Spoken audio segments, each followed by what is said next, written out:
الرحمن الرحیم۔ حضرت امام جعفر صادق علیہ السلام فرماتے ہیں کہ مجھے تعجب ہے اس شخص پر کہ جسے 4 آیات کی تلاوت کا موقع ملے اور پروردگار جو ہے وہ اس کی مصیبتوں کو دور نہ کرتے۔ یعنی 4 آیات 4 مواقع پر ضرور پڑھے تو خداوند عالم آپ کو مصیبتوں سے، خوف سے اور پروردگار غم میں اور دنیا و آخرت کی کامیابی عطا کرے۔ وہ کون سی آیات ہیں؟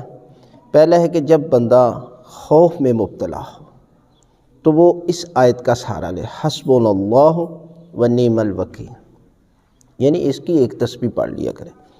جب غم میں مبتلا ہو تو لا الہ الا انت سبحانک انی کنت من الظالمین، یعنی اس آیت کی بھی ایک تسبیح پڑھ لے۔